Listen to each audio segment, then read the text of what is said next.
नमस्कार, मैं रवीश कुमार। आइए अब जुट जाते हैं कुछ काम में, चढ़ते हैं सीढ़ियां और फिसल जाते हैं मैदान में। गिरेंगे जहां वहीं से देखेंगे सपने जहान के, खनकने दीजिए चवन्नियां गोदी सेठ की जेब में। हम उड़ेंगे और भी ऊंचा उड़ेंगे इसी आसमान में। ऐसे लोगों का शुक्रिया जिन्होंने समझाया कि इस्तीफे पर चुप रह जाऊं, अपनी बात ना करूं, दुनिया मतलबी हो गई है और सब अपने जुगाड़ में लगे हैं। मैं ऐसे सभी लोगों से आग्रह करना चाहता हूं कि आपका अनुभव सही हो सकता है, मगर मेरा अनुभव भी सही है और आपसे बिल्कुल अलग है। मैंने इन्हीं दिनों ऐसे लोगों की दुनिया देखी है जो अपनी जिंदगी में कम परेशान नहीं है, मगर मेरी परेशानी हल्की करने के लिए आगे आए। खुद कम कमाते हैं मगर चाहते हैं कि मुझे किसी चीज की कमी ना हो। मैं ऐसे लोगों को मतलबी नहीं कह सकता। मैं नहीं कह सकता कि लोगों ने अकेला छोड़ दिया। इस एक महीने में इतने लोगों ने पूछा है क्या मदद कर सकते हैं, कितना पैसा चाहिए, घर चाहिए तो घर लीजिए, दफ्तर चाहिए तो दफ्तर ले लीजिए। किसी ने अपनी पेंशन देने की बात कही है, किसी ने कहा है कि आराम करना है तो मेरे रिसोर्ट में आ जाइए। मगर बताइए हम क्या कर सकते हैं आपके लिए। सभी से हाथ जोड़कर निवेदन करना पड़ा है कि अभी रुक जाइए, थोड़ा खुद से चलने दीजिए, तलवों को छिलने दीजिए, घुटनों को फूटने दीजिए। इसी वक्त आप बस रवीश कुमार ऑफिशियल चैनल को सब्सक्राइब कर लीजिए, ज्वाइन कर लीजिए। जब आप ज्वाइन बटन दबाएंगे तब सतर्क, नागरिक और संगठित 3 श्रेणियां मिलेंगी। आपस में भी लोगों को बताइए कि मेरे YouTube चैनल का असली पता क्या है, ताकि वे सही से सब्सक्राइब कर सकें। जिस गोदी मीडिया पर हजारों करोड़ों के विज्ञापन पानी की तरह बहाए जा रहे हैं ताकि समाज में झूठ और जहर फैले, उससे लड़ना आसान नहीं, मगर आपका सहयोग इनके खिलाफ लड़ाई को जारी जरूर रखेगा। ये याद रखिएगा।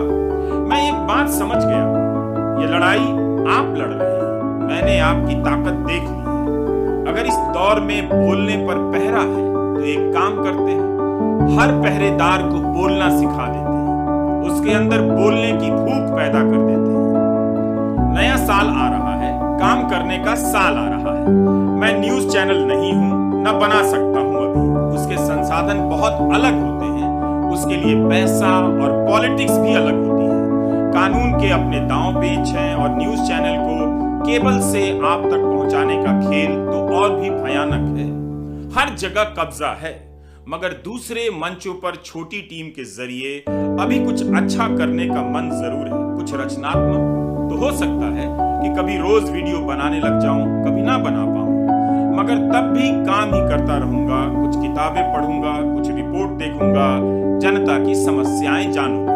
YouTube की अपनी दुनिया है, इसके अनुसार ढलना पड़ेगा, इसकी अलग रफ्तार है।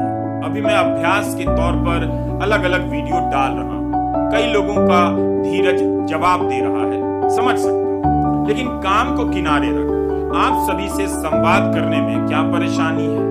जल्दी ही नियमित रूप से वीडियो आने लगेगा।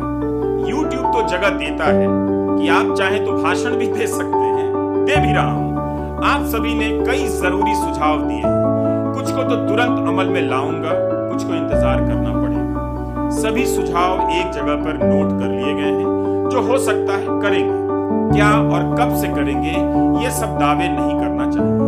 कई लोगों ने डिजाइन में मदद करने की पेशकश की है, कोई म्यूजिक में तो कोई लाइट लगाने में मदद करना चाहता है, कोई टेलीप्रॉम्प्टर लगाकर चला गया है, कोई अपने अपने शहरों से वीडियो बनाकर भेजना चाहता है। क्या यह सब सुंदर नहीं है? क्या यह बताया नहीं जाना चाहिए?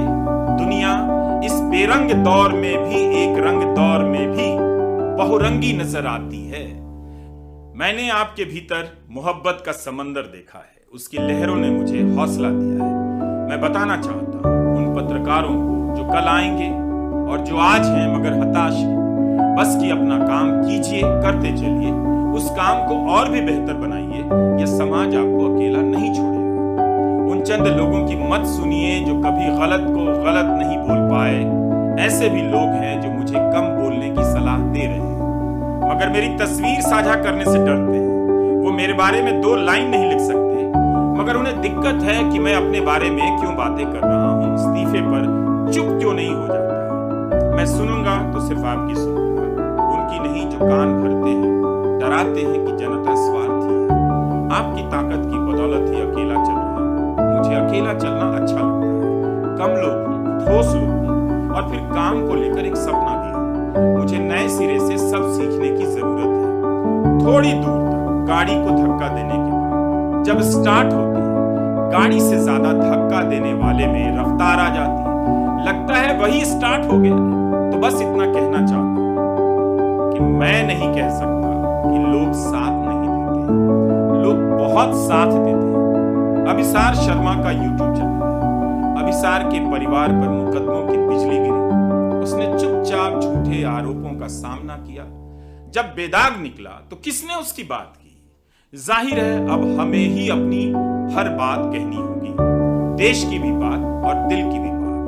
दूसरे नहीं आएंगे कहने, वो चुप कराने आएंगे। फकीर तो झोला लेकर नहीं निकला, अलबत्ता मैं ही चैनल से निकल आया। याद है ना, उस फकीर ने झूठे आंसू बहाए, किसी को दिक्कत नहीं हुई।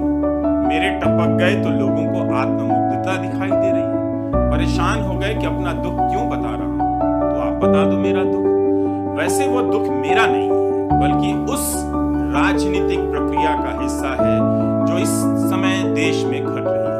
अपना नहीं, आज के समय का दुख सुना रहा हूं। सब चाहते हैं कि कुछ भी साफ साफ ना हो। गोदी चैनलों पर जाने का जुगाड़ बना रहे, एक्सपर्ट की दुकान चलती रहे। अगर ये एक्सपर्ट इन गोदी चैनलों पर नहीं जाएंगे तो इनका क्या बिगड़ जाएगा?